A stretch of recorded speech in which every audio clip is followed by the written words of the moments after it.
Bien-aimés, Dieu dans son amour et dans sa bonté nous a appelés à une vie de victoire. C'est pourquoi il a prévu un équipement pour chacun de nous.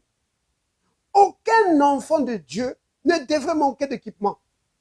Il y a un équipement que Dieu a mis à la disposition de chacun de nous. Oh, béni soit le nom du Seigneur. Dans les livres des Éphésiens, au chapitre 6, à partir du verset 11, le Saint-Esprit, par les écrits de l'apôtre Paul, nous demande de revêtir toutes les armes de Dieu afin d'être capable de déjouer les ruses du diable. Nous devons donc comprendre la fonctionnalité, la fonction de chaque arme et comment les revêtir. C'est pourquoi aujourd'hui, nous allons commencer par la première arme que l'apôtre Paul cite. Aujourd'hui, nous allons parler de la ceinture de la vérité. Bienvenue à la table du Seigneur. Yeah! Alors, notre premier texte se trouve dans Éphésiens au chapitre 6. Nous allons prendre juste le verset 14. On pouvait commencer à partir du verset 10 ou même le verset 11. Mais nous allons juste prendre le verset 14. Voici ce que disent les Écritures. Tenez donc ferme. Ayez à vos reins la vérité pour ceinture, ou la ceinture de la vérité. Revêtez la cuirasse de la justice. Mais ça, c'est une autre partie. Donc, nous allons juste prendre cette partie, juste le début de la première partie du verset 14. Donc, Éphésiens 6, verset 14. Il dit, tenez donc ferme, ayez à vos reins la vérité pour ceinture. Voilà. La première chose qu'on remarque ici, c'est que quand l'apôtre Paul commence à énumérer, à citer les armes de Dieu, l'apôtre Paul commence par la ceinture de la vérité. Pourquoi commence-t-il par la ceinture de la vérité? Il aurait pu commencer par le casque, ou par la cuirasse, ou par l'épée. Pourquoi commence-t-il par la ceinture de la vérité? La réponse à cette question est donnée au verset 11. Parce qu'au verset 11, l'apôtre Paul dit ceci.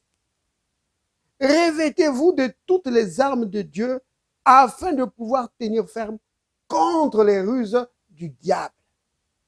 Remarquez ça. Donc, le but des armes, c'est quoi? Tenir ferme contre les ruses du diable. Donc, déjouer les ruses du diable. C'est quoi ça? C'est quoi la ruse? La ruse, c'est un moyen habile de tromper. Un moyen sophistiqué, un moyen élaboré pour tromper, pour induire en erreur. C'est quoi ça? C'est l'esprit du mensonge. Et la Bible dit, dans Jean 8, au verset 44, que Satan, il est le père du mensonge. Oh, je vais prendre ce passage. On va le lire. Il est le père du mensonge. Vous comprenez? Donc, on va prendre dans Jean chapitre 8, verset 44. Donc, voici ce que disent les Écritures. Ça, c'est Jésus qui parle aux Juifs. Il leur dit, vous avez pour père le diable et vous voulez accomplir les désirs de votre père. Il a été meurtrier dès le commencement. Et il ne se tient pas dans la vérité. Pourquoi? Parce qu'il n'y a pas de vérité en lui. Lorsqu'il profère le mensonge, il parle de son propre fond, c'est-à-dire qu'il exprime sa nature. Pourquoi? Parce qu'il est menteur et il est le père du mensonge. Vous voyez? Donc, c'est le père du mensonge. C'est-à-dire le mensonge vient de lui. Le mensonge, c'est lui. Vous comprenez? Alors, c'est pourquoi la première arme que le chrétien doit revêtir, c'est la ceinture de la vérité. Parce qu'il n'y a pas meilleure arme contre le mensonge que la vérité. Peu importe le domaine. Vous pouvez prendre le domaine des finances, le domaine, je ne sais pas moi, religieux, ou par exemple le domaine de la justice. Quand vous voulez détruire un mensonge, il faut que vous ayez la vérité. Si vous n'avez pas la vérité, si vous ne connaissez pas la vérité sur un sujet donné, vous ne pouvez pas déjouer, vous ne pouvez pas dévoiler le mensonge. C'est impossible. C'est pourquoi il est d'une grande importance pour le chrétien de revêtir la ceinture de la vérité. Oui, nous devons avoir la vérité avec nous. Vous avez remarqué, Jésus l'a dit que quand Satan parle, il ne peut pas se tenir dans... Satan ne peut pas se tenir dans la vérité parce qu'il n'a pas la vérité en lui. Vous comprenez? Donc, la vérité, nous ne devons pas seulement parler là. Non, la vérité, tu dois l'avoir en toi. C'est quoi ça? La parole. Tu dois avoir la vérité. La vérité détruit le mensonge comme la lumière détruit les ténèbres. Vous comprenez? La vérité a la capacité de dévoiler les coups tordus du diable, d'exposer tous ces mensonges, toutes ces alentourloupes. La vérité est capable de dévoiler ça, de déjouer ça, de mettre en échec les mensonges du diable. C'est pourquoi la première arme, c'est la vérité. La ceinture de la vérité. C'est vraiment capital, bien aimé. Alors, la ceinture de la vérité. C'est quoi le rôle d'une ceinture? Une ceinture sert à garder, par exemple dans le cas d'un pantalon, c'est de garder le pantalon vraiment à sa place pour qu'il ne descende pas. Et dans le temps de la Bible, dans le temps de l'apôtre Paul, les gens portaient des boubous, portaient des robes. Et la ceinture servait à garder la robe vraiment collée au corps pour permettre vraiment, pour réduire les encombrements quand tu fais des mouvements. Et notamment pour un soldat, comme les soldats romains auxquels l'apôtre Paul se réfère. Les soldats portaient une tunique. Et une tunique, c'était une robe. Donc ça devait être serré à la taille par une ceinture pour permettre une liberté de mouvement. La ceinture pouvait aussi servir à fixer la cuirasse pour que la cuirasse ne puisse pas bouger. Quand le soldat se bat, alors il n'a pas à se préoccuper de sa cuirasse parce que la cuirasse est fixée sur le corps. Donc, le but ou la fonction de la ceinture, c'est vraiment de garder en place. Retenez ça, bien aimé. Garder en place. C'est ça le rôle de la ceinture. Garder en place. Vous comprenez? La ceinture de la vérité te permet de rester en place.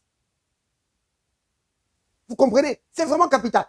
Par exemple, si nous prenons dans Exode, chapitre 14, quand nous prenons dans Exode, au chapitre 14, à partir du verset 10, alors il est dit ceci. Pharaon approchait. Les enfants d'Israël levèrent les yeux Et voici les Égyptiens étaient en marche derrière eux. Et les enfants d'Israël eurent une grande frayeur. Notez ça, une grande frayeur. À cause de quoi? De ce qu'ils ont vu. Grande frayeur. Et qu'est-ce qui suit? Les cris. Ils crièrent à l'Éternel.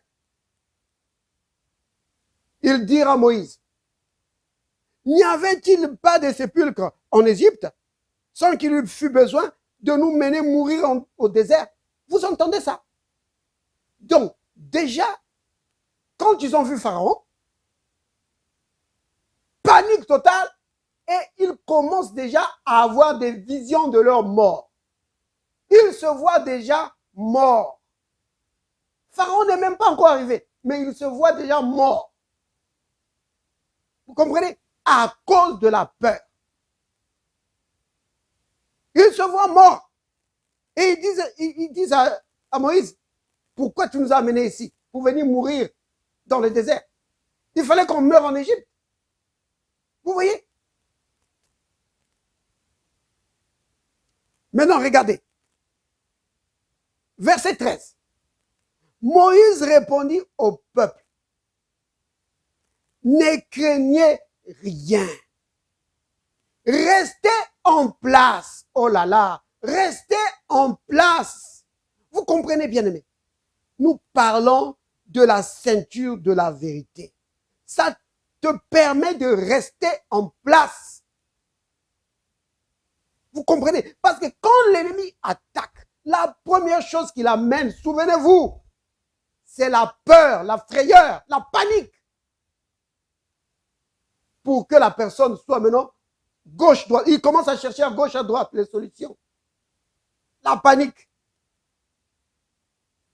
Mais si tu as revêtu la ceinture de la vérité, ça te garde en place.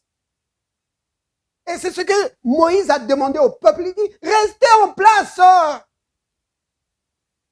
Oh là là, restez en place. Vous comprenez, bien aimé? Regardez la délivrance que l'Éternel va vous accorder. Bien aimé, peu importe la situation que tu es en train d'affronter, peu importe ta situation, ça peut être une situation financière, oui, ça peut être une situation administrative, ça peut être une situation vraiment sanitaire, que ta santé ne va pas bien. Reste en place. Révèle la ceinture de la vérité. La parole de Dieu. Reste en place. Reste en place. Ça va t'aider de rester en place. C'est ça la fonction de la ceinture. C'est de garder les choses en place. Vous comprenez? Ça te garde en place. Au verset 14, il va leur dire, l'Éternel va combattre pour vous. Regardez, je vais lire ça. Il dit, l'Éternel combattra pour vous. Vous, gardez le silence. Il dit, restez en place. Les pensées commencent à aller dans tous les sens. Reste en place. C'est pourquoi c'est important de revêtir la ceinture de la vérité. Vous comprenez, bien aimé? Maintenant, la vérité, ce mot-là, vérité, a beaucoup de synonymes. Et un des synonymes, c'est réalité. Donc, si on reprend ce passage de Éphésiens 6, verset 14, on peut dire, revêtez la ceinture de la réalité. Oui. Donc, la ceinture de la réalité va te garder en place. Ça veut dire quoi, ça? Regardez. Dans Jean, au chapitre 17, verset 17, Jésus dit ceci. Sanctifie-les par la vérité. Ta parole est la vérité. Autrement dit, sanctifie-les par la réalité. Ta parole est la réalité. Maintenant, de quoi je suis en train de parler? Je suis en train de dire ceci, que peu importe la situation dans laquelle tu te trouves, bien-aimé, la réalité, Ce n'est pas la situation que tu es en train de vivre. La réalité, c'est ce que la parole de Dieu dit à propos de ta situation. Ça veut dire quoi ça? Ça veut dire ceci. Que si tu es dans des problèmes financiers, regarde ce que la parole de Dieu dit à propos de ça. Oui. Qu'est-ce que la parole de Dieu dit? Mon Dieu pourvoira tous mes besoins. C'est ce que les Écritures disent. Ça, c'est la réalité. Que mon Dieu pourvoit tous mes besoins. Prends Psaume verset 23. Psaume chapitre 23. Donc, prends le Psaume chapitre 23. Le premier verset, qu'est-ce que ça dit? L'Éternel est mon berger. Je ne manquerai de rien. Ça, c'est la réalité. Alors, comment revêtir cette ceinture? C'est tu commences à proclamer ça. Souvenez-vous, ça, c'est un principe spirituel. Que si tu veux t'approprier des choses que Dieu t'a données, il faut que tu le confesses de ta bouche. Donc, tu dis, l'Éternel est mon berger. Je ne manque de rien. Merci Père, parce que tu pourvois tous mes besoins. Jamais je ne manquerai de quoi que ce soit. Vous comprenez? C'est cela. Oh là là. C'est vraiment important de comprendre cela. Donc, si par exemple c'était un problème sanitaire, par exemple, que tu as des problèmes de santé, prends 1 Pierre chapitre 2, verset 24. Lui, par les meurtrissures duquel vous avez été guéris. Tu prends cela. Tu dis, Père, merci. Parce que par les meurtrissures, par les blessures de Jésus, j'ai été guéri. La maladie n'a pas de place dans mon corps. C'est comme ça que tu revêts la ceinture de la réalité, la ceinture de la vérité pour te garder en place. Oui. C'est vraiment important. Parce que si l'ennemi peut réussir à te perturber, à te mettre dans la panique, et donc ça sera difficile pour toi de faire fonctionner ta foi.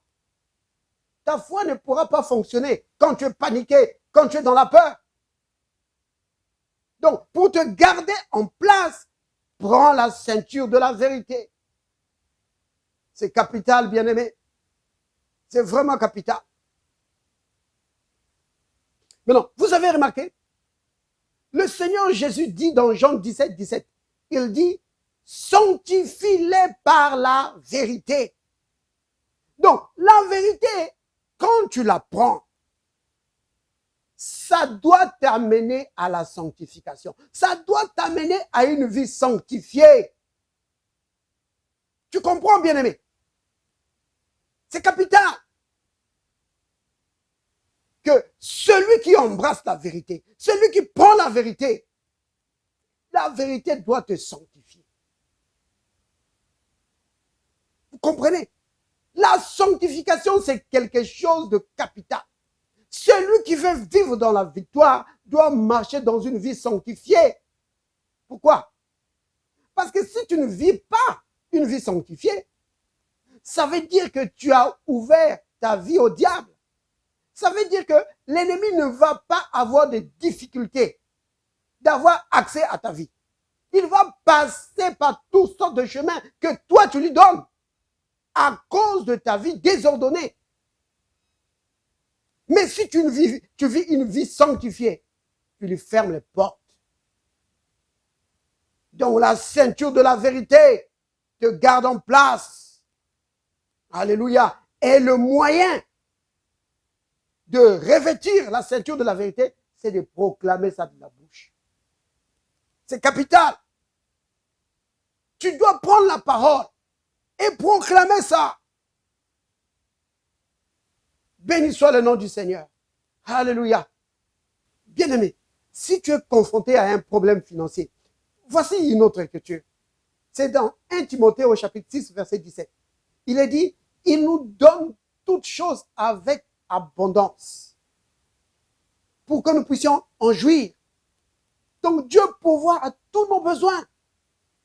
Et pas seulement cela, mais avec abondance. Vous vous rendez compte de cela? Que non seulement il pourvoit à nos besoins, mais avec abondance.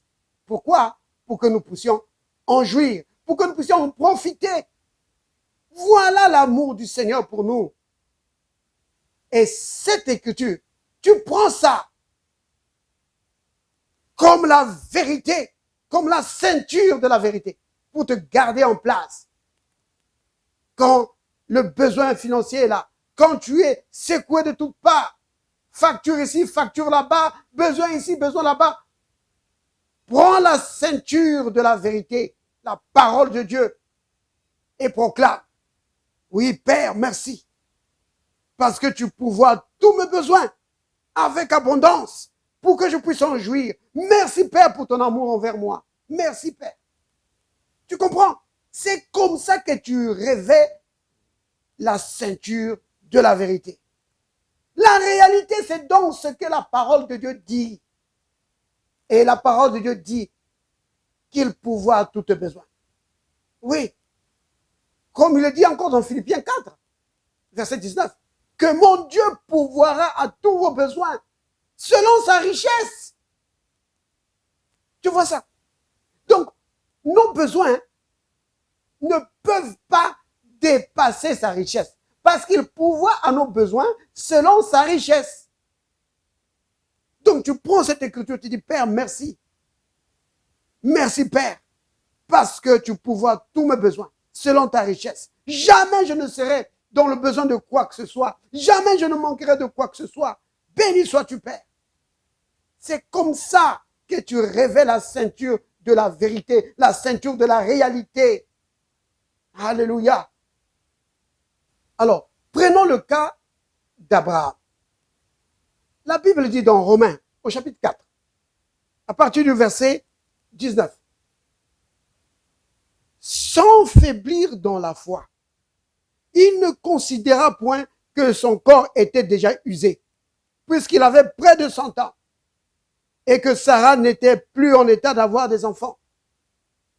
Il ne douta point par incrédulité au sujet de la promesse de Dieu, mais fut fortifié par la foi, donnant gloire à Dieu. Vous entendez ça? Ça veut dire que la situation dans laquelle Abraham se trouva,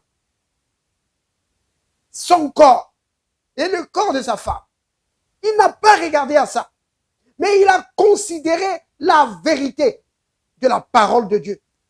Donc, ça veut dire ceci, que pour Abraham, la réalité, ce n'était pas son corps, ni le corps de sa femme. La réalité, c'était la parole que Dieu avait donnée. Vous comprenez? Et c'est ça qu'il a gardé en place. C'est pourquoi il a triomphé. C'est vraiment capital. Dans 2 Rois, au chapitre 6, la Bible nous parle de l'histoire du prophète Élisée avec son serviteur. Ils étaient environnés par l'armée syrienne. Et son serviteur a paniqué. Alors qu'il disait, oh maître, qu'est-ce que nous allons faire? Et Élisée a dit, ceux qui sont avec nous sont en plus grand nombre que ceux qui sont avec eux. Pourquoi il a dit ça? Parce que pour lui, la réalité, ce n'était pas l'armée syrienne. La réalité, c'est ce que Dieu avait dit. Et Dieu était avec lui. Son armée, l'armée céleste était avec lui. C'était ça la réalité. C'est pourquoi il a banni la crainte. C'est pourquoi il a triomphé. Vous comprenez? Nous devons considérer la parole de Dieu comme étant la réalité. Peu importe la situation dans laquelle nous sommes. Si nous arrivons à cela, alors ça veut dire que nous avons revêtu. Nous avons mis sur nous la ceinture de la vérité, la ceinture de la réalité, pour triompher devant les mensonges du diable. Alléluia. Béni soit le nom du Seigneur. Père rempli d'amour et de bonté, merci Père saint, Père juste, Père miséricordieux, pour la ceinture de la vérité.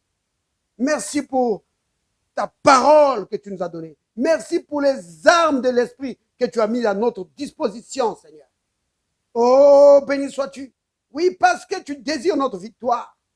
Merci, Père, de nous avoir appelés à une vie de victoire.